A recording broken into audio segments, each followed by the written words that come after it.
The U.S. military carried out massive precision strikes on the three key nuclear facilities in the Iranian regime: Fordow, Natanz, and Esfahan. The world must not forget that it was the United States which, in the midst of a process to forge a diplomatic outcome, betrayed diplomacy.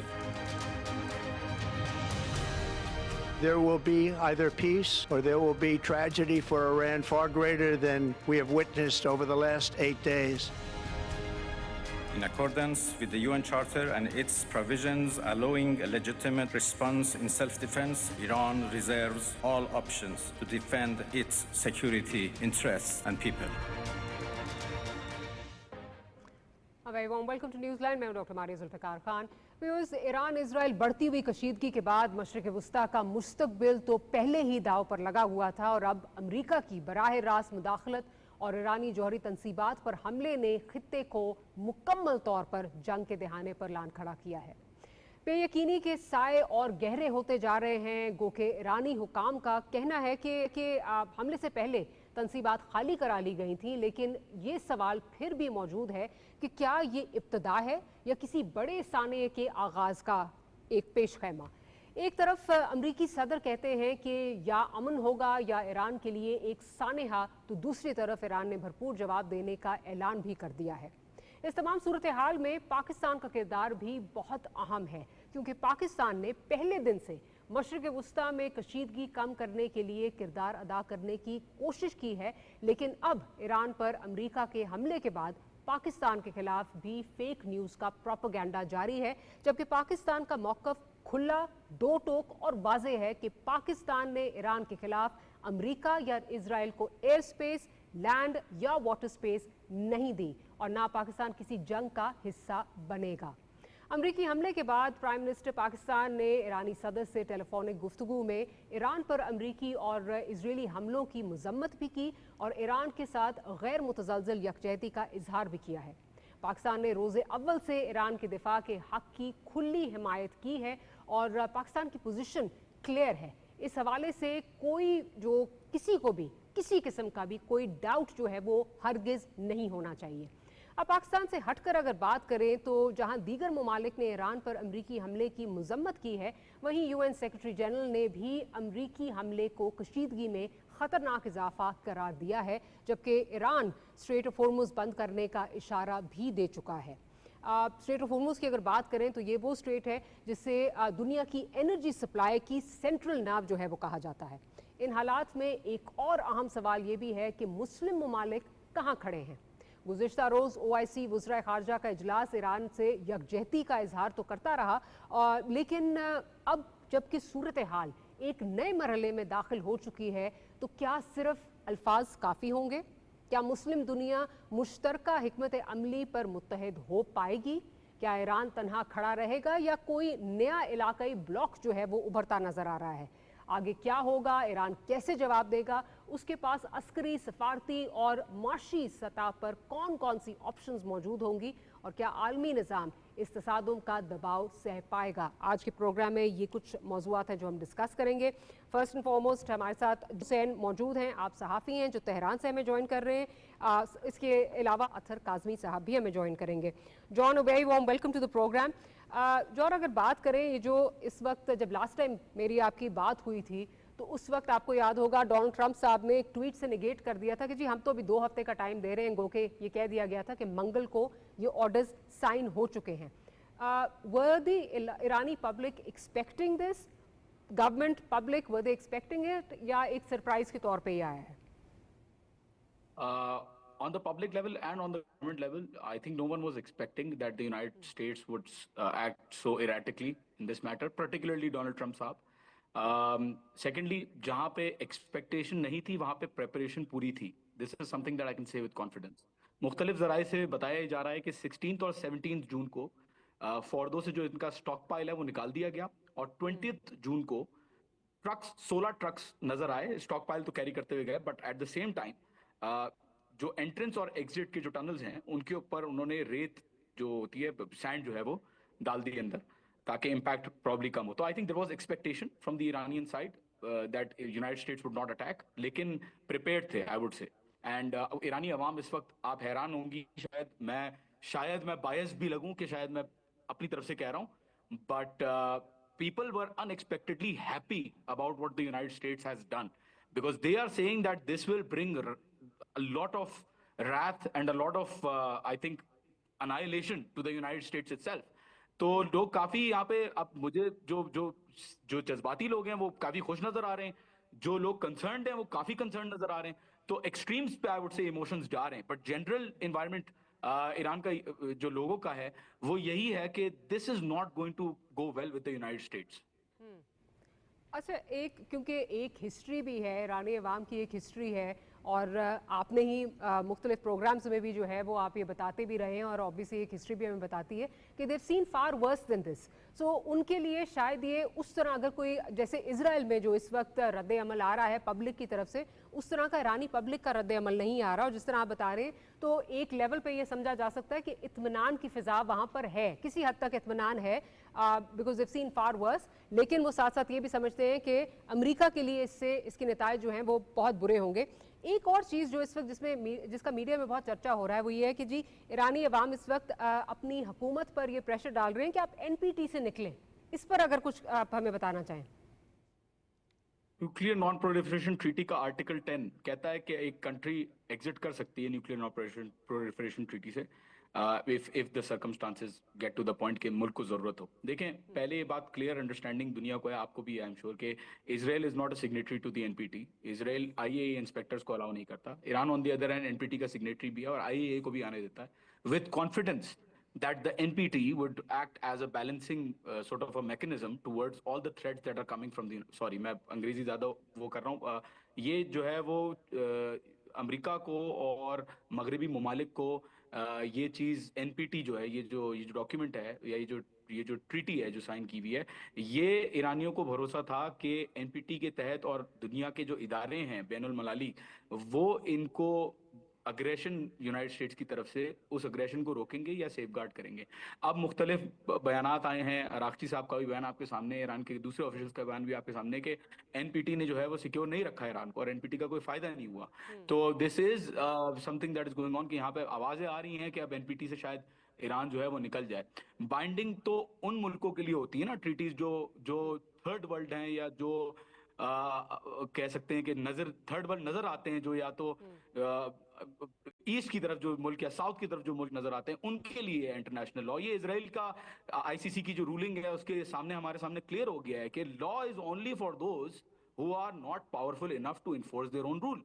तो ये जो Hobbesian view आपको बिल्कुल नजर आ रहा है यहाँ पे कि स्टेट ऑफ नेचर में किस तरीके से लॉ को इस लॉ जो है वो सिर्फ उन्हीं मुल्कों के लिए जो अपने आप को सुपर पावर कहलाने के लायक है।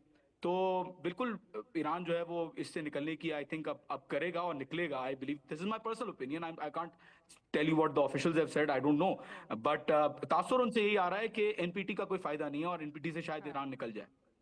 अच्छा, जब हम पब्लिक परसेप्शन की बात कर रहे हैं, पब्लिक सेंटिमेंट की बात कर रहे हैं, तो जैसे मैंने इब्तिदाइया में भी कहा कि फ्रॉम द गेट को पाकिस्तान का एक बड़ा वाज़ेह मौक़िफ़ रहा है। पाकिस्तान ने ये कहा है कि ईरान अपनी सालमियत थी, अगर कोई अटैक सालमियत पे उसकी अटैक हो तो वो बिल्कुल हक रखता है जवाब देने का, और इस मुश्किल घड़ी में हम अपने ईरानी बहन भाइयों के साथ खड़े हैं। बट येट अगेन हम ये देखते हैं कि पाकिस्तान के खिलाफ बहुत ज़्यादा प्रोपेगेंडा हो रहा है, और जो इंडियन प्रोपेगेंडा मशीन्स हैं वो बहुत ज़्यादा जो है वो बढ़ चढ़ के प्रोपेगेंडा कर रही हैं कि पाकिस्तान ने शायद अपनी एयर स्पेस दी, पाकिस्तान इस्तेमाल हो रहा है। पाकिस्तान के हवाले से इस वक्त क्या सेंटिमेंट है ईरान में, अगर आप बताना चाहें? बहुत positive, highly positive sentiment. People are very happy with Pakistani को बहुत फेवरेबली देखा जाता है, पाकिस्तानी गवर्नमेंट को बहुत फेवरेबली देखा जाता है। जज्बा जुनून पाकिस्तान का बहुत अप्रिशिएट ईरानी अवाम, जहां तक मैंने व्यूज देखे हैं लोगों के। एंड आई वुड से कि अब जाहिर है पाकिस्तान जितना कर सकता है वो कर रहा है ईरान के लिए, एंड मुख्तलिफ फोरम्स पे आवाजें उठाई, एंड आई थिंक यहाँ पे लोग एक्सपेक्ट कर रहे हैं कि कोई चीज एक्शनेबल भी होगी, because Pakistan and Iran are the two countries which are very close in their stance against Israel. दोनों सिर्फ दो ही ममालिक हैं इस दुनिया के जिनके पासपोर्ट पे लिखा हुआ है कि इजराइल नहीं जा सकते आप। तो ये चीज जो है ना, ये काफी इंपॉर्टेंट है कि पाकिस्तान अब अपना सपोर्ट बरकरार रखे, ईरानी अवाम में कॉन्फिडेंस दिलाए। नोबेल प्राइज जो दिया गया उस पर थोड़ी सी लोगों ने, आम अवाम ने, गवर्नमेंट की बात नहीं कर रहा, आम अवाम ने थोड़ी सी नाराजगी जाहिर की, लेकिन बहरहाल उनको समझाया मैंने भी जो इन लोगों से बात हुई कि देखें ये this is the Pakistan is trying to push Trump into a position कि वो किसी तरीके से सीज फायर करें, बट देन अगेन वो काम नहीं किया एंड जी स्ट्रेटेजिकली उनको पुश करें, बट देन अगेन वो काम नहीं किया, but it was a smart move, it was a good move, but I think Pakistan will stand with Iran as per the sentiment show in Pakistan as well. अच्छा, ये बताइए कि इस वक्त कुछ तो चीज़ें हैं जो इस वक्त यहाँ पर हमारे सामने आ रही हैं। एक तो स्ट्रेट ऑफ हॉर्मोज की बहुत बात हो रही है कि वो एक ऑप्शन है, उसको बंद किया जा सकता है। फिर ऑफ कोर्स जो आज जो हूसियों की तरफ से भी एक रिस्पांस आया, वो भी यही ईरान की फेवर में ही एक रिस्पांस देखा जा रहा है। ये भी कहा जा रहा है कि नेवल बेसिस को हिट किया जा सकता है ईरान की जानिब से, जो जहाँ अमरीकी प्रेजेंस मौजूद है। और क्या यहाँ पे ऑप्शंस जो हैं वो सामने आ रही हैं? इनके अलावा कोई अगर बात हो रही है, अगर आप हमें कुछ आगाह करना चाहें। अच्छा, स्टेट ऑफ हॉर्मोज पे पहले मैं एक डेवलपमेंट शेयर कर लूँ आपके साथ जो इंटरनली मुझे मौसूल हुई है। हजारों की तादाद में सिग्नल जैमिंग रिपोर्ट हुई है इस वक्त स्ट्रेट ऑफ हॉर्मोज में। आई थिंक ब्रिटिश की जो इंटरनल मैरीटाइम एजेंसी है उन्होंने भी रिपोर्ट किया आई बिलीव, और I think Windward maritime platform जो उसने भी रिपोर्ट किया है। You can check, I might not be 100% right, but देखा गया है कि 27 लार्ज ऑयल कैरियर्स VLCCs जो हैं वो इफेक्ट हुए, उनकी नेविगेशन इफेक्ट हुई। तो there are, I would say things have started, अभी चीजें जो है वो शुरू हो गई हैं स्ट्रेट ऑफ हॉर्मोज में। दूसरी जगह पे जहां बात करें, इसराइल की इस वक्त ईरान ने एक बहुत इंपॉर्टेंट लोकेशन पे हिट किया है बड़ा सक्सेसफुली। नेस जायोना के इलाके में 20 किलोमीटर दूर है तेल अवीव से, वहां पे एक सीक्रेट बायोलॉजिकल वेपन्स फैसिलिटी को ईरान ने डिसमेंटल कर दिया है। एंड यहाँ पे पाकपुर साहब जो हैं मेजर जनरल, उन्होंने भी अपना स्टेटमेंट दिया है कि अटैक्स जारी रहेंगे। सो अब देखें, पहले तो ये कि Iran will continue to attack, now where will they attack, that is the next question. Strait of Hormuz पे चीजें होती हुई नजर आ रही हैं, इसराइल के ऊपर चीजें रिटेलिएट होती हुई नजर आ रही हैं, हुतीज का आपने करेक्टली आइडेंटिफाई किया, वो हो रहा है। बेसिस के ऊपर बिल्कुल हिट होगा, कब होगा ये नहीं पता, बट आई कैन कंप्लीटली, अगर मतलब अनलेस कोई बहुत ही बड़ी चीज हो जाए, आई कैन कॉन्फिडेंटली से कि बिल्कुल बेसिस पे हिट करेंगे, यूनाइटेड स्टेट्स के स्ट्रेटेजिक एसेट्स पे हिट करेंगे। ओनली टाइम विल टेल कि कहाँ तक करेंगे। अच्छा, उसके अलावा आई थिंक जो नई मिसाइल टेक्नोलॉजी है ईरान की, वो भी उन्होंने, आपको पता है खैबर शिकन उन्होंने पहली दफा लॉन्च की, तो ये नई टेक्नोलॉजी भी अब और ज्यादा सामने आ रही है। तो there are various things that are happening and clear message is being given to the West and to the world as well that they will not stop. अच्छा, इस एक परसेप्शन यहाँ पे ये बन रही है, और अगेन इंडियन मीडिया में परसेप्शन बनाने की बड़ी कोशिश की जा रही है कि जैसे ये एक फिक्स्ड मैच था, और शायद just to bring Iran to the negotiating table. Obviously मतलब उसके बरक्स जो हैं वो चीज़ें नज़र आ रही हैं, लेकिन इस पे अगर आप कुछ कहना चाहें, जो ये बात हो रही है कि जी इसके बाद ईरान शायद फ़ौरन से नेगोशिएटिंग टेबल पे आ जाए। गो के ईरान ने क्लियरली भी बात की है कि जो फॉरेन मिनिस्टर हैं वो जाएंगे, रशिया जाएंगे, वहाँ पे जाके देखेंगे कि क्या होता है, और उसके बाद कुछ चीज़ें जो हैं वो पता चलेगा कि चीज़ें किस नहज पे जा रही हैं। आप इसको कहाँ जाते हुए देख रहे हैं? डू यू थिंक कि ये अब ख़त्म होगा जिस तरह इंडियन मीडिया इसको प्रोपोगेट कर रहा है, या this will become worse before it gets better? I don't think this will become any better, and I think it will go into a worse off position. मुझे लगता है कि और ज़्यादा escalation होगी। देखें, डिमिट्री मेडवेडेव का भी अभी ट्वीट आया है कि जो फॉर्मर ऑफिशियल हैं रशिया के, उनका भी आया है कि some countries are willing to give their nuclear weapons to Iran. Iran मना कर रहा है। अच्छा, दूसरी चीज़ ये कि अगर चीज़ें बेहतर होनी होती, इंडियन मीडिया जैसे प्रोपागेंडा कर रहा है इस वक्त, या सोशल मीडिया पे इंडियन रॉ के जो मैं कहता हूँ जो अकाउंट्स जो इन्होंने बनाए हुए, बॉट्स बनाए हुए मुख्तलिफ, वो क्या बातें कर रहे हैं। जी सॉरी, मैंने कहा रॉ के जो माउथ पीसेज हैं। जी रॉ के माउथ पीसेस जो बातें कर रहे हैं बिला वजह डिफेंड, मतलब उनको कोई जवाब भी नहीं दे रहा, बट वो बिला वजह लगे हुए डिफेंड करने में इसराइल को। आई डोंट नो व्हाई, बट खैर उनका जो भी बातें कर रहे हैं कि भाई देखें, अभी देखें नेगोशिएटिंग टेबल पे, देखें उनको इतनी शायद आई थिंक आगाही नहीं है या इतनी अंडरस्टैंडिंग नहीं है कि अगर ऐसा होना होता तो क्यों ईरान अभी हमले दोबारा शुरू करता है इसराइल के ऊपर। मतलब this does not make any sense कि एक मुल्क अपने फिक्स मैच के साथ भी, फिक्स मैच भी है और साथ साथ जो है वो मिसाइल भी, नए नए मिसाइल दागे जा रहा है। तो इट डजंट मेक सेंस। और उनका जो बड़ा सोशल मीडिया के अंदर प्रोपेगेंडा है रॉ का, या जो प्रोपेगेंडा है इंडियन मीडिया का, वो जज्बात से ज्यादा और रैशनल से कम बात करते हैं। They are appetite driven, and I think वो काम नहीं कर रहा, प्रोपेगेंडा जो है वो काम नहीं कर रहा, लोग उनकी बात बिल्कुल भी नहीं सुन रहे। बट थिंग्स एस्केलेट होंगी, आई एम प्रीटी श्योर के चीजें एस्केलेट होंगी। Escalating. John Hussain, once again we wish you safety. Thank you for making time for our program. हम इस वक्त जॉन हुसैन की तरफ से हम जाएंगे, हमारे साथ अतर काज़मी साहब स्टूडियोज़ में हमारे साथ मौजूद हैं। Atar, thank you very much for joining. Atar, आज जो हुआ आप एक्सपेक्ट कर रहे थे? जी कर रहे थे, इसलिए कि एक तो देखें ना, सदर ट्रंप साहब बार बार इस किस्म की बातें कर रहे थे। वो ईरान के अंदर अवाम को बराह रास्त धमकी दे रहे थे। मेरे ख्याल में शायद ही कभी किसी अमेरिका के सदर ने किसी शहर के शहरियों को कहा हो कि आप तेहरान से निकल जाएं। मुझे ये भी पता है कि खामनाई साहब किस बंकर में हैं और उस बंकर को हम तबाह भी कर सकते हैं, कोई बंकर महफूज नहीं है। तो ये तो मैं तो एक्सपेक्ट कर रहा था, आलमी मीडिया ये एक्सपेक्ट कर रहा था, दुनिया ये एक्सपेक्ट कर रही थी कि इस किस्म की हरकत होगी। ओके, ट्रंप साहब ने आपको याद होगा कुछ दिन पहले जो ट्वीट करके जब आया कि जी इन्होंने ऑर्डर्स पे साइन कर दिया है, तो उन्होंने जो पब्लिकेशन थी उसको काफ़ी जो है वो लानतान की कि ये झूठ बोल रहे हैं कि मैंने इस तरह की कोई साइनिंग ऑर्डर्स दे दिए, लेकिन हुआ वही जो उनका प्लान था। ऑब्वियसली बार बार इजराइल उनको कह रहा था, इजराइल उनसे कुछ वेपन्स मांगने की कोशिश कर रहा था। जिस किस्म का बम उन्होंने इस्तेमाल किया, ये दुनिया का सबसे बड़ा बम है, बड़ा वजनी बम है, जिसके ज़रिए वहाँ पे टारगेट किया गया। तो ये तो लोग एक्सपेक्ट कर रहे थे कि अमेरिका और एक ऐसा सदर देखें ना डॉक्टर साहब, जो गुज़िश्ता 1-1.5 बरस के दौरान जो कुछ फ़लस्तीन के अंदर होता रहा, गज़ा में होता रहा, उसने हर जगह पे जस्टिफिकेशन दी। और एक मौके के ऊपर तो सदर ट्रंप ने यहाँ तक कह दिया कि गज़ा को हम इंटरनेशनल एरिया बना देंगे, फ़लस्तीनियों को निकाल देंगे। तो उससे ये एक्सपेक्ट करना, अगर कोई चीज़ में एक्सपेक्ट नहीं कर रहा था, वो मैं ये एक्सपेक्ट नहीं कर रहा था कि हुकूमत पाकिस्तान उनको नोबेल पीस प्राइज के लिए नामजद करेगी।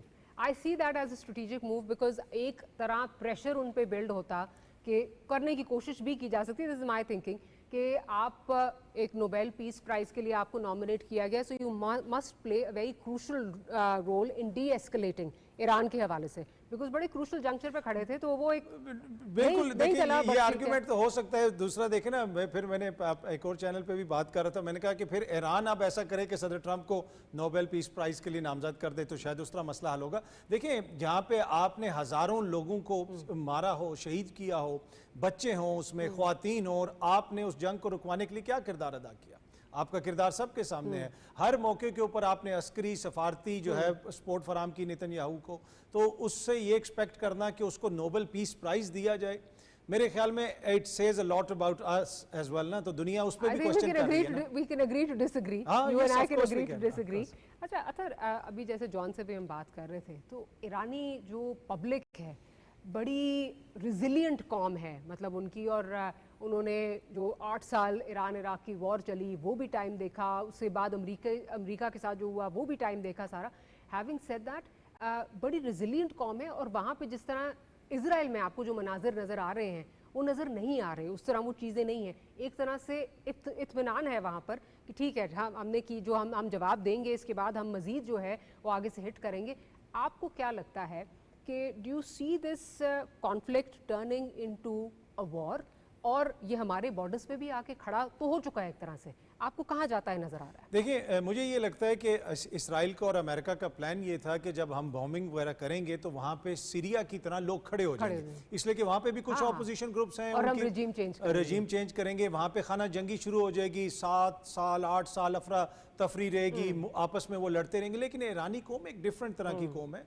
ऑब्वियसली वहाँ पे ऑपोजिशन है, यंग जो जनरेशन है उनकी रिजेंटमेंट भी है सिस्टम के हवाले से, लेकिन ये नहीं हो सकता कि जिस किस्म के हालात आपके शाम में थे वो ईरान में हो। एक तो वो एक बड़ी तवील वॉर माजी में लड़ चुके हैं, फिर वो एक बड़ी प्राउड नेशन है, उनकी एक 4-5 हज़ार साल की हिस्ट्री है। वो बाकी रीजन में जो आगे पीछे लोग हैं उनको तो वो अपने मुकाबले में कुछ समझते ही नहीं है, तो they are very proud nation. तो मुझे नहीं लगता कि उस किस्म के हालात होंगे। हाँ, रजीम चेंज ऐसे हो सकती है डॉक्टर साहब अगर America boots on the ground उतारे। मेरा नहीं ख्याल कि अमेरिका उसका मुतहम्मिल इस वक्त हो सकता है। अगर आप देख लें, इस वक्त सबसे ज्यादा ट्रंप के एक्शन की कहीं पे मुखालफत हो रही है तो वो अमेरिका में हो रही है। कांग्रेस के अंदर लोग कह रहे हैं कि इसने आइन शिकनी की। दूसरी जानिब आप मगरबी ममालिक को देखें, चाहे बरतानिया हो जाए, यूरोपीय यूनियन हो जाए, वो तो आके ट्रंप के पीछे खड़े हो गए। वो तो कह रहे हैं कि जनाब ईरान ऐसा कोई न्यूक्लियर वेपन एक्वायर नहीं करना चाहिए उसको, तो भाई उसके पास तो है नहीं है, आपने इसराइल को तो दिए में। तो अनफॉर्चुनेटली मुझे लगता है कि ये वेस्ट जो है इसके ऊपर कोई एक्शन नहीं लेगा, लेकिन अमेरिका के अंदर आप देखेंगे कि ऑपोजिशन काफ़ी ज़्यादा होगा। अमेरिका के अंदर ऑपोजिशन भी होगी और बहुत सारे लोग तो ये बात कर रहे थे कि अगर ईरान पे अटैक अमेरिका इस तरह कर देता है तो नेतन्याहू तो ऑलरेडी अंडर अटैक हैं, बिकॉज उनका वो जो इमेज था कि जी मैं प्रोटेक्टर हूँ इसराइल का, ये जो ठीक है गो के जो लेवल ऑफ डैमेज है इसराइल में उस नौयत की नहीं हुई जिस तरह जो है वो ईरान में हुई, बट पब्लिक हिल गई है। पब्लिक के लिए बहुत बड़ी चीज़ थी कि जी इस तरह भी हो सकता है। तो नेतन्याहू वहाँ से जो है वहाँ उनकी भी क्रिटिसिज्म होगी, जैसे राइटफुली सेड जो वादे ट्रंप करके आए थे अपनी इलेक्शन कैंपेन में उससे भी उन्होंने इनहराफ कर लिए, तो वहाँ पर भी बहुत ज़्यादा जो है वो लानतान हो रही है। तो ये भी एक परसेप्शन बन रही है कि शायद वहाँ रिजीम चेंज हो ना हो, यहाँ रिजीम चेंज हो सकती है। बिल्कुल, देखें डॉक्टर साहब, ये गजा में जो कुछ करते रहे, अभी भी आप इसराइली मीडिया को देखें तो उस पर लिखा होता है जी 600 दिन से वॉर जारी है, 700 दिन से वॉर। ये कौन सी जंग है? इन्होंने जंगें तो कभी लड़ी नहीं। अक्सर कहा जाता है जी राफेल गिर गया, पहले कभी जंग में नहीं गिरा। भाई जंग तो राफेल ने पहली दफ़ा लड़ी है जब वो पाकिस्तान के मुकाबले में आया। तो इनकी जंग जब भी होती है, ये जाते हैं कहीं पे किसी गरीब नेशन के ऊपर जिनके पास ना कोई आर्मी है, मसलसल वहाँ पे कारपेट बमिंग करते हैं जिस तरह तरीके से ये गजा में करते रहे। तो पहली दफ़ा इनकी एक ऐसे एनिमी के साथ जंग है जिसके पास मिसाइल हैं, ऑल्दो कि उनके ऊपर बड़ी क्रिपलिंग किस्म की सैंक्शंस लगी हुई हैं, उनके पास कोई एयरफोर्स नहीं है और वो अपना सामान या दीगर चीज़ें उस तरह आलमी मार्केट में नहीं बेच सकते, इवन के तेल भी वो सही तरीके से नहीं बेच सकते। उसके बावजूद उन्होंने रेजिस्टेंस शो किया है काफ़ी ज़्यादा। तो ये एक्सपेक्ट नहीं कर रहा था इसराइल, अमेरिका भी एक्सपेक्ट नहीं कर रहा था। अब अमेरिका ने भी जो बॉम्बिंग की है B-52 के ज़रिए इतने ऊपर से वो बॉम्बिंग करके चले गए हैं, तो मेरा नहीं ख्याल कि वो ज़मीन पे आएंगे। हाँ, उधर की जो आवाम है इसराइल की वो यूज़ टू नहीं है, वो सिर्फ यूज़ टू है कि जी इस फ़लस्तीन के ऊपर बॉम्बिंग होती रही, टीवी पे हम देखते रहे, वो उसी को जंग समझते हैं। जब पहली दफ़ा वहाँ पे मिसाइल जा रहे हैं तो वो उनके लिए बर्दाश्त करना थोड़ा सा मुश्किल है। आपने नेतन्याहू का वो जो जिसको अब बहुत ज़्यादा जो है क्रिटिसाइज भी किया जा रहा है, जो हॉस्पिटल पे हुआ, उस पे जब जिस तरह उनका रिएक्शन है, मतलब one just begins to wonder कि ये वही नेतन्याहू हैं जिन्होंने कोई एक अस्पताल जो है वो फ़लस्तीन में रहने नहीं दिया। तो यहाँ पर जब एक अटैक हुआ है तो उसको ऐसे प्रेजेंट कर रहे हैं जैसे पता नहीं क्या जो है यहाँ पर हो गया, और बहुत ही नॉर्म्स ये कोई फॉलो कर रहे थे, वॉरफेयर के कोई नॉर्म्स फॉलो कर रहे थे। कोई स्कूल नहीं इन्होंने छोड़ा, कोई अस्पताल नहीं छोड़ा, ईरान में देखें मीडिया नहीं छोड़ा कोई। So one begins to wonder कि क्या है। बंदा हैरान होता है कि कितनी ढिठाई से मसलसल झूठ बोलते हैं। और नेतन्याहू साहब तो अर्ली 90s से दुनिया को बता रहे हैं कि जी बस ईरान का बम आने वाला है। उससे पहले ये कहते थे कि इराक में सदाम हुसैन की रजीम चेंज हो जाए तो पूरा खिता वो एक अमन का गहवारा बन जाएगा। हमने देखा कि इराक में झूठ बोल के अमेरिका, वेस्ट, मगरिब, जिसमें बरतानिया का किरदार था, टोनी ब्लेयर का किरदार था, एक लीगली बड़ी इन्होंने जिसे आप कह सकते ट्रिकी किस्म की जंग लड़ी। उसमें इवन के उस वक्त जो बरतानिया के अटॉर्नी जनरल थे उन्होंने भी उसके खिलाफ एडवाइस दी थी कि ये लीगली जो है जायज़ नहीं है जंग, लेकिन उन्होंने फिर भी लड़ी। मिलियंस लोगों को वहाँ पे मारा, नए दहशतगर्द ग्रुप बने। तो फिर इन्होंने लिबिया में क्या किया, अभी सीरिया में इन्होंने क्या किया। तो ये इसी किस्म की हरकत करना चाहते हैं। और बंदे को हैरत होती है कि नेतन्याहू जो है वो अस्पताल के सामने खड़े होकर, आपने गजा में कोई अस्पताल छोड़ा, एक हॉस्पिटल आपने नहीं छोड़ा, कोई फूड कैंप आपने वहाँ पे नहीं छोड़ा, पर वो दुनिया को बता रहे हैं कि हम विक्टिम हैं। तो इतनी सेंस ऑफ एंटाइटलमेंट नेतन्याहू और उनमें ही हो सकती है और किसी में नहीं हो सकती। और that note will take a short break से वापस आते हैं तो गुफ्तगू को यहीं से कंटिन्यू करेंगे।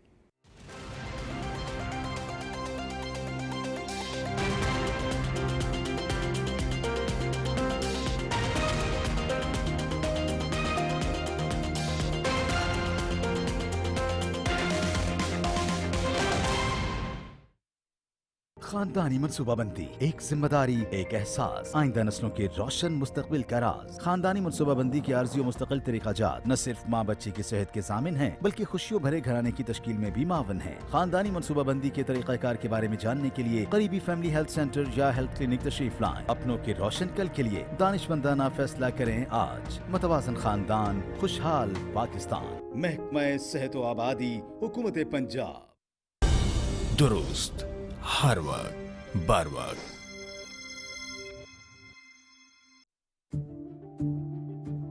सच क्या है और फरेब क्या? सच जानने का हक आपका भी है और मेरा भी। क्या कर रहे हैं हम सच के साथ इंसाफ?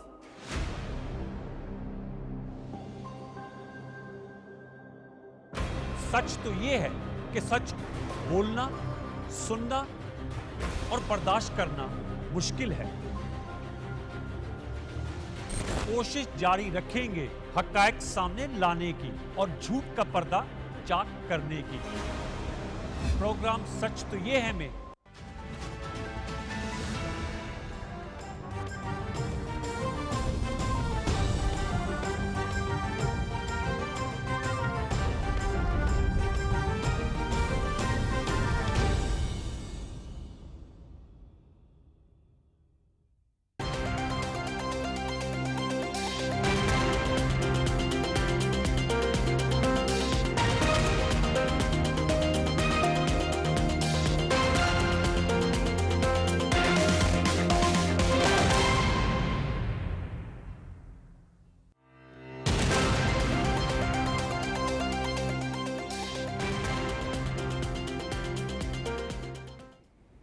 Welcome back after the break. Atar साहब, आपको अभी जो लग रहा है ईरान के हवाले से जो हम बात कर रहे थे कि इसका जवाब क्या हो सकता है, एक तो obviously we discuss the strait of Hormuz वाला। ऑलरेडी अभी जॉन हमें बता रहे थे कि वहाँ पे 27 ऑयल कैरियर्स जो हैं they are facing some difficulty in terms of navigation.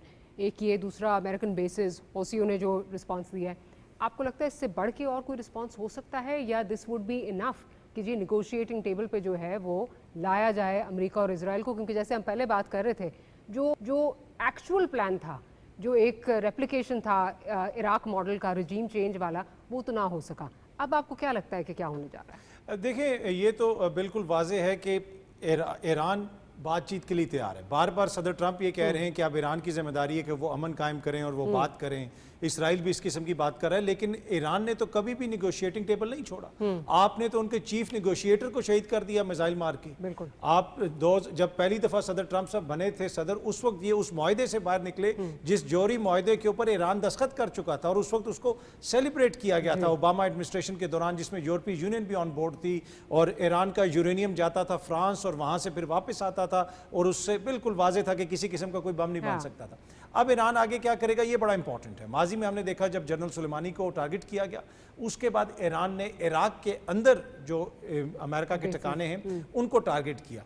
लेकिन कुछ इतलात ऐसी भी हैं कि अभी जिन साइट्स को टारगेट किया गया ईरान को पहले पता चल गया था और उन्होंने काफ़ी चीज़ें वहाँ से मूव कर दी थी। क्या इतना बड़ा वो कोई एक्शन लेंगे कि वो डायरेक्ट अमेरिका को हिट करें, मुझे नहीं पता। लेकिन आज उन्होंने इसराइल के अंदर तो मिसाइल फेंके हैं, तो वो करते रहेंगे। जहाँ तक ये ताल्लुक है स्ट्रेट ऑफ हॉर्मुज़ का, उसमें देखें सऊदी अरब भी मुतासिर होगा, उसमें यूएई भी मुतासिर होगा, खित्ते के दीगर ममालिक भी मुतासिर होंगे। और जब से ये जंग शुरू हुई है और जब से इसराइली जारियत शुरू हुई है, तब से ये सारे मुसलमान ममालिक मसलसल ईरान के साथ राब्ते में, इसीलिए उनको ये बताने के लिए कि भाई हमारा इससे कोई ताल्लुक नहीं है। तो मुझे नहीं लगता कि एकदम से ईरान ये फैसला करेगा कि वो स्ट्रेट ऑफ हॉर्मुज़ को बंद कर दे, क्योंकि उससे सिर्फ इसराइल मुतासिर नहीं होगा, उससे पूरी दुनिया मुतासिर होगी। उससे दुनिया भर में पेट्रोल की कीमतें ऊपर चली जाएंगी और एक जो गुडविल है इस वक्त ईरान के लिए और सिंपैथीज हैं, वो जो है शायद उसको नुकसान पहुंचे। तो मुझे ये लगता है कि इसराइल के खिलाफ कार्रवाइयाँ जारी रहेंगी। वेरी मुझे रेयरिटी लगती है कि अगर वो डायरेक्ट अमेरिका को अटैक करेंगे। अच्छा, लेकिन आपने क्योंकि अभी बात की खित्ते के जो ममालिक हैं दूसरे और मुस्लिम ममालिक स्पेशली, अब कल एक बड़ा OIC का जो है वो फॉरेन मिनिस्टर्स का इजलास था, उसमें सब ने बड़ी बढ़ चढ़ के जो है तकरीरें भी की, सारा कुछ किया। लेकिन हमने देखा है जब से कॉन्फ्लिक्ट स्टार्ट हुआ है शुरू दिन से, जो हम ब्रेक में भी जिस तरह बात कर रहे थे कि एयर स्पेस किसने दी, मिसाइल्स को एयर स्पेस किसने दी, ईरानी मिसाइल्स को किसने जो है वो रोका और दूसरी साइड को जो है वो इजाज़त मिली, वो मुस्लिम ममालिक ही थे। आपको लगता है कि मुस्लिम ममालिक या ये जो OIC है, इससे हमें कोई एक्सपेक्टेशन जो है रखनी चाहिए? Because I am very sceptical. I think I always call it a dead horse. मुझे तो लगता नहीं है कि इससे कोई एक्सपेक्टेशन हो, और स्पेशली एक ऐसे टाइम पे जब तमाम मुस्लिम ममालिक अगर हम देखें जो उनका हिस्सा हैं, वो despite what ever is happening in Palestine बढ़ चढ़ कर जो है वो अमेरिका को जो है वो अपीज़ करने की कोशिश कर रहे हैं। जी बिल्कुल दुरुस्त आपने कहा कि आप OIC ने कश्मीर के ऊपर आज तक क्या किया। अब जब भारत ने पाकिस्तान पर अटैक किया था, किधर थी OIC? देखें, ये हालिया इवेंट्स जो है ना, जो पाकिस्तान भारत जंग हुई, इसने साबित कर दिया है कि कोई भी आपको बचाने नहीं आता, आपका अपना दिफा मजबूत होगा। आज अगर सदर ट्रंप हमसे बात कर रहे हैं या कोई और हमें अपने साथ बैठा रहा है, वो कोई खैरात में नहीं बैठा रहा है। JD वैंस सब कहते थे थोड़ा बहुत मार लो, ज्यादा मत मारना। तो आज पूरी दुनिया जो आपको सीरियस ले रही है, बात कर रही है, वो इसलिए कर रही है क्योंकि आपका दिफा मजबूत है और ये वाज़ेह चीज़ है। अगर आपका दिफा मजबूत नहीं होगा तो कोई ब्लॉक आपको नहीं आएगा। OIC का जहाँ तक ताल्लुक है, देखिए इन्होंने फ़लस्तीन में क्या किया। अब मिस्र जो है उसका गजा के साथ बॉर्डर लगता है। हम इसराइली ब्लॉकेड की बात करते हैं, भाई मिस्र खोल दे बॉर्डर, वो नहीं खोलते। आप देख लें जॉर्डन में क्या सिचुएशन है, आप देख लें शाम में जो नए मुजाहिदीन आए हैं वो इसराइल की तरफ तो देखते भी नहीं हैं, उनकी सारी गोलियां अपने मुल्क के अंदर चलती हैं। तो अनफॉर्चुनेटली मुझे नहीं लगता कि इसमें OIC का कोई किरदार होगा। इसमें शायद कुछ ममालिक जो हैं वो कोई किरदार अदा करने की कोशिश करें। पाकिस्तान बड़ा मुतहरिक किरदार अदा कर रहा है और पाकिस्तान के किरदार की तारीफ ईरान की पार्लियामेंट ने की है। जो पाकिस्तानी इस वक्त ईरान में मौजूद हैं उनसे आप पूछें कि उनकी कितनी वहाँ पे इज्जत की जा रही है। और जो पाकिस्तान ने भारत को शिकस्त दी है जंग में, उसके बाद से मेरे ख्याल में दुनिया वैसे ही पाकिस्तान की तरफ देखती है और मुस्लिम दुनिया तो वैसे भी देखती है। बाकी अनफॉर्चुनेटली डॉक्टर साहब मुझे OIC का कोई किरदार उस तरह नजर अच्छा, अभी आप जो बात हम कर रहे थे दूसरे ममालिक जो हैं आप समझते हैं कि किरदार अदा करेंगे, तो बहुत सारी नज़रें जो हैं वो इस वक्त जो एक विज़िट है अभी कल जो अरागची साहब ने जाना है, रशिया जाना है, उस पर भी हैं। चाइना से बहुत सारी जो हैं वो एक्सपेक्टेशंस हैं और ये भी एक्सपेक्ट किया जा रहा था कि ये दोनों ममालिक अगर अमेरिका अटैक करता है तो they will be standing with Iran, they will be standing behind Iran. आपको ये एस्केलेशन होती नज़र आ रही है, मज़ीद एस्केलेशन नज़र आ रही है, या आपको लगता है कि अब इसके बाद जो है वो मामला बेहतरी की तरफ जाएंगे? देखिए, एक तो जो इनिशियली इनका प्रोग्राम था और जो ये समझते थे कि ईरान कोलैप्स कर जाएगा और वहाँ पे अपराइजिंग हो जाएगी, कोई ग्रुप सामने आ जाएंगे, वैसा नहीं हुआ। दूसरा, चाइना और जो रशिया है वो बड़ा सटल मदद करेंगे। जिस तरीके से यूक्रेन में मगरिब कर रहा है कि उन्होंने बाद में सारा असला फराम किया और सारी जंग को जारी रखा, अगर अमेरिका कोई ऐसा एडवेंचर करता है कि जहाँ पे जंग जो है वो तूल पकड़ती है, फिर आप देखेंगे उसमें चाइना का किरदार भी होगा, रशिया का किरदार भी होगा। क्या वो बराह रास्त जंग में हिस्सा लेंगे? नहीं, वो बराह रास्त जंग में हिस्सा नहीं लेंगे, लेकिन वो मटीरियल मदद ऐसी ज़रूर करेंगे कि जिससे इसराइल को भी जख्म लगेंगे और अमेरिका को भी तकलीफ। इसको तो ये कह रहे हैं ना कि दिस इज़ प्रॉब्ली अगर चाइना और रशिया इसको तूल देना चाहें तो this can bring America to its knees, because एक और नई वॉर में जो है उसको अगर अमेरिका अगर जाता है तो ऑब्वियसली इकॉनमी के हिसाब से जो है इसको बहुत डेंट पड़ सकता है, अमेरिका को जो है वो आने वाले दिनों में डेंट पड़ सकता है। बट हमारा यहाँ पे हमने अभी तक तो बहुत एक अच्छा, बहुत मतलब पॉजिटिव रोल जो है, जैसे हम बात भी कर रहे हैं, इवन जॉन से बात हो रही थी, तो Pakistanis are really being respected in Iran और बहुत अच्छा एक जो है वो इमेज आ रहा है। अगर ये जंग हमारे बॉर्डर पे आती है, हमने पहले ही कैटेगोरिकली कह दी है कि हम इस जंग का हिस्सा नहीं बनेंगे, और बहुत सारे नाकदीन जो हैं because of what happened in Afghanistan उसका माजी का हवाला दे के कहते हैं, और प्रोपेगेंडा भी बहुत ज़्यादा होता है कि नहीं पाकिस्तान इन्वॉल्व होगा। Do you think Pakistan afford ही नहीं कर सकता इन्वॉल्व होना इसमें? देखिए, कम्प्लीटली डिफरेंट सिचुएशन है। अफगानिस्तान और ईरान के साथ हमारे ताल्लुकात डिफरेंट नोयत के रहे हैं हमेशा। अफगानिस्तान से जो हमें चैलेंजेस रहे हैं, देखिए हमें सोवियत वॉर तो याद आती है, लेकिन उससे पहले पाकिस्तान में जितनी भी अलहदगी पसंद तहरीकें थीं, चाहे वो पश्तूनिस्तान की मूवमेंट हो, चाहे वो आपके कोई बलोच सेपरेटिस्ट हों, उन सब के बेस कैंप्स जो हैं वो काबुल में होते थे। वो सारे जो है वहाँ पे जाते थे और वहाँ से पाकिस्तान के खिलाफ बातें होती थी। पहले पाकिस्तान के वजूद को मानने से इनकार कर दिया गया उधर, तो वो एक डिफरेंट सिचुएशन थी। I'm sorry, I'm interjecting. As we speak, अभी ये breaking news आई है कि Major General Qasri, member of the National Security Commission of the Parliament of Iran, has reached the conclusion, the Parliament has reached the conclusion that the Strait of Hormuz should be closed. But the final decision in this regard lies with the Supreme National Security Council. Ji, again देखें ना, anti up की है उन्होंने कहा है कि जी हम इसको डिसीजन ले लिया है, लेकिन फाइनल फैसला जो है वो सुप्रीम लीडर करेंगे। क्या वो ये आज फैसला कर लेंगे, ये डिपेंड करता है। मुझे ये लगता है कि आजकल मुझे हाईली अनलाइकली लगता है कि आज ये ईरान ये फैसला कर देगा, क्योंकि अगर इसराइल कुछ कर रहा है या अमेरिका कुछ कर रहा है, उसके नतीजे में पूरे रीजन को पनिश करना क्या ईरान फ्रेंड्स बनाएगा। इसलिए कि बहुत सारी जो शिपिंग कंपनी हैं उन्होंने पहले ही इसराइली पोर्ट्स के ऊपर जाना छोड़ दिया। उन्होंने बाकायदा प्रेस रिलीज वगैरह जारी किए कि हम इसराइली पोर्ट्स पे नहीं जाएंगे। हाँ, उन शिप्स को ईरान इंडिविजुअली टारगेट कर सकता है जो इसराइली पोर्ट्स पे जा रही हैं। बाकी फिलहाल मुझे नहीं लगता, पर एंड ऑफ द डे जिस तरह की सिचुएशन है, बड़ी फ्लूइड किस्म की सिचुएशन, ऐसा हो भी सकता है कि ईरान ये फैसला कर ले और वो बंद भी कर दे। चलिए ये देखते हैं। बट अगेन जो इन टर्म्स ऑफ अभी जो हम बात कर रहे थे, अभी आप ये हम बात कर रहे थे कि ईरान हैज़ टू मेक, देखना है कि कहाँ कहाँ उनकी जो है वो हिमायत मौजूद है और हर किसी को जो है वो हर मुल्क को जो है वो पनिश नहीं होना चाहिए। In the recent past, in the last couple of years, ये नज़र आता है कि पाकिस्तान और ईरान के ताल्लुकात बेहतर हुए हैं और वो जो एक इंडिया की तरफ इंक्लिनेशन थी फॉर वॉट एवर रीजन्स वो ज़रा कम होती जो है वो नज़र आई है। और आज भी हम बल्कि डिस्कस कर रहे थे कि जैसे ही नज़र आया कि शायद रिजीम चेंज के जो जो एस्पिरेशंस हैं वो पूरी नहीं हो रही इज़राइल की और अमेरिका की, तो मोदी साहब ने फ़ौरन जो है वो फ़ोन भी कर दिया और वहाँ पे जो है वो अपनी सपोर्ट भी जो है वो शो कर दी। आपको लगता है वहाँ पे ये एक जो नई सफ़बंदी जिसकी बात कर रहे हैं, जिस तरह पाकिस्तान ने उनका इसमें दिफा किया, जो भी रोल अदा करने की कोशिश की, इससे कुछ चेंजेस भी आएंगी खित्ते की जो स्ट्रेटेजिक लिंकेजेस हैं उसमें, और जो आपकी जो ईरान की और पाकिस्तान की जो एक लिंकेज है, बिकॉज ये बड़ी तनकीद भी होती रही कि हमारे खिलाफ ईरानी सरजमीन जो है वो इस्तेमाल हो रही है, कुलभूषण कहाँ से आया था, ये बार बार बात होती है। Do you think that realization will also sink in now? देखिए obviously things will change to be honest. कुछ हमारे तहफ़्फ़ुज़ात हैं, कुछ तहफ़्फ़ुज़ात का इज़हार ईरान भी करता है, लेकिन हालिया एपिसोड ने ये दिखा दिया कि जहाँ पे पाकिस्तान ईरान के साथ खड़ा था, पाकिस्तान ने कंडेम किया, वहाँ पे मोदी साहब जो हैं वो नेतन्याहू को टेलीफोन कर रहे थे और उस पर वो बातें कर रहे थे। और अगर आप भारत की आवाम को भी देख लें, उनके सोशल मीडिया को देख लें, वो जिस तरीके के साथ इसराइल के साथ खड़े हैं, शायद ही कोई और खड़ा हो। फिर पाकिस्तान पे जो हमले हुए उसमें इसराइली ड्रोन इस्तेमाल हुए, तो भारत ने तो बिल्कुल वाजे कर दिया है कि वो कहाँ पे खड़ा है। मेरे ख्याल में ईरान एक मैच्योर, उनकी जो सिस्टम है एक मैच्योर सिस्टम है, मैच्योर उनके लोग हैं, उन्होंने इसको देख लिया है, उनके लिए भी सबक है, खित्ते के लिए भी सबक है।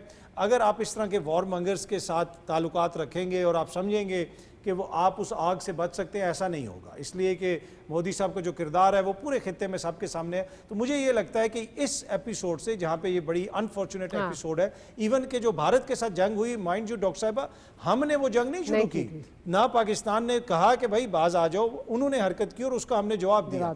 उसका भी पॉजिटिव आउटकम आया पाकिस्तान के लिए, इसका भी मुझे लगता है कि पाकिस्तान के लिए पॉजिटिव आउटकम आया। इसका तो मतलब पॉजिटिव आउटकम तो मेरे ख्याल है नज़र आ रहे हैं, जिसकी वजह से जो अभी फील्ड मार्शल का जो लंच हुआ उसमें भारत में जो आग लगी हुई है, आजकल जो आग लगी हुई है, और जिस किस्म का जो वेनम भारतीय मीडिया, भारत में जो लोग हैं that spewing against president Trump as well, उस पर भी जो है वो बहुत ज़्यादा नज़र आ रहा है कि कहीं ना कहीं तो बहुत ज़ोर से जो है वो जाके भारत को लगी है, जिसकी वजह से उसमें आखिरी चीज़ यही रह गई थी कि मोदी साहब सर्फ खा के खुदकुशी कर लें जब फील्ड मार्शल ट्रंप के साथ बैठे हुए थे।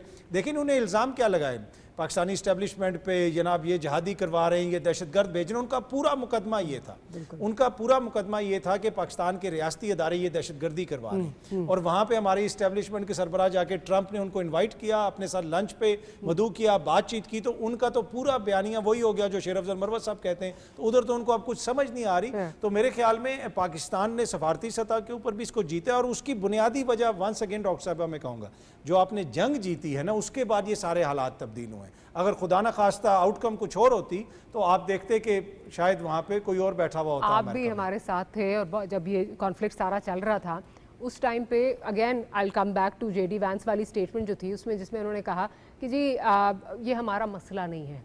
और 2 दिन में फिर क्या बदला, 2 दिन में यही बदला कि एक रात के अंदर अंदर क्या बदला कि पाकिस्तान ने जो है वो रिस्पॉन्स दिया, और रिस्पॉन्स इस तरह का दिया कि जिसकी वजह से दे हैड टू इंटरवीन। लेकिन उसमें भी बार बार मुझे तो मोदी साहब वैसे जिस तरह आप बात कर रहे हैं बिल्कुल ठीक कह रहे हैं, सर्फ खा के मेरा ख्याल है उनको जो है वो खुदकुशी का ही रह जाता है उनके पास। बिकॉज बार बार जहां विक्रम मिस्री आते हैं, विक्रम मिस्री आके बार बार बता रहे हैं जी नहीं इसमें तो कोई, उन्होंने ट्रंप साहब को भी 2 टोक बता दिया कि आपकी तो इंटरवेंशन नहीं थी, हमारा अपना जो है यकतरफा जो है फैसला था। But then again Trump goes on all international forums और वहाँ जाके फिर वो ये बात दोहराते हैं कि इंडिया पाकिस्तान का जो भी इसमें रिप्रोचमा था या सीज फायर थी वो मैंने करवाई थी। तो मोदी साहब का तो जो मंजर है ना घर में बिक रहा है और ना बाहर बिक रहा है इस वक्त। जी बिल्कुल, ऑब्वियसली देखिए ना, ट्रंप ने कितनी बार कश्मीर का नाम लिया, कश्मीर का तो कोई नाम ही नहीं लेता था, खुसूसन अमेरिका में तो ज्यादा इस पे बात ही नहीं होती थी। कहा गया कि जी न्यूक्लियर फ्लैश पॉइंट है, कश्मीर पे जोरी जंग हो सकती थी, ट्रंप उसका क्रेडिट लेते हैं। और वो ट्रंप ये भी कहते हैं कि मुझे नोबेल पीस प्राइज मिलना चाहिए कि मैंने भारत और पाकिस्तान की जंग रुकवाई है। तो मेरे ख्याल में मोदी साहब के लिए तो वो टोटल आपको कंप्लीट फेलियर नजर आता है, उनकी मिलिट्री स्ट्रेटेजी का भी और उनकी जो डिप्लोमेटिक। ज़मीर हैदर साहब ने हमें ज्वाइन कर लिया सीनियर जर्नलिस्ट से। ज़मीर साहब thank you very much for making time. Zameer साहब इस वक्त हालात जा रहे हैं, आपको क्या लगता है कि ये कॉन्फ्लिक्ट जो है क्या पूरे एक जिस तरह एक खदशा है कि खुदा ना खास्ता ये किसी वर्ल्ड वॉर में बदल सकता है, ये इसके जो असरात हैं ये सिर्फ ईरान तक महदूद नहीं रहेंगे, ये पूरे खित्ते को अपनी लपेट में ले सकता है, एक at the expense of reputation एक और वर्ल्ड वॉर जो है वो शुरू कर सकता है। How do you see this? देखिए, बहुत शुक्रिया डॉक्टर मारिया। बात यह है कि क्या वर्ल्ड वॉर 3 शुरू हो सकती है कि नहीं हो सकती, अब ये तो डिपेंड करता है अमेरिका के ऊपर कि अब भी जो उन्होंने स्ट्राइक्स कर दी हैं ईरानियन न्यूक्लियर फैसिलिटीज पे, 3 साइट्स पे उन्होंने अटैक किया। और मैं अभी अब से कुछ देर पहले देख रहा था कि डोनाल्ड ट्रंप के जो ट्वीट्स हैं वो वायरल हो रहे हैं बहुत ज्यादा, और इंटरनेशनल मीडिया दिखा रहा है, और जिसमें उन्होंने कहा है कि सक्सेसफुल स्ट्राइक, और उसके बाद बड़े कंफर्टेबली वो जहाज जो हैं वो वापस आ गए हैं, they are out of Iranian air space. The fact of the matter is कि जब तक दुनिया इस चीज को रियलाइज नहीं करेगी कि किसी भी न्यूक्लियर जो प्रिपेयर्डनेस में हो या न्यूक्लियर पावर पोसेस करती हो, उनके साथ जंग करना जो है वो किसी भी आलमी जंग में तब्दील हो सकती है किसी भी तरह। तो ये अगर दुनिया रियलाइज नहीं करेगी तो फिर कोई इसमें दो राय नहीं है कि हो सकता है कि आने वाले दिनों में ये आलमी जंग में तब्दील हो जाए। किस तरह यमन की आवाज आ रही है और कुछ और इस्लामी ममालिक, पाकिस्तान ने कंडेम किया अमेरिकन अटैक्स को, और ईरान कह रहा है कि जी जो अब अगर शुरुआत की है तो फिर इसको हम जो है बंद हम करेंगे, क्लोज हम करेंगे। तो what they mean is they are trying to say that they would have the last laugh. तो लास्ट लाफ का मतलब ये है कि they would go all out, और खुदा ना खास्ता अगर ये इसी तरह बढ़ती गई और दुनिया ने रियलाइज नहीं किया तो फिर कुछ बैद नहीं है कि किसी भी तरह जो है वो आलमी जंग छिड़ सकती है।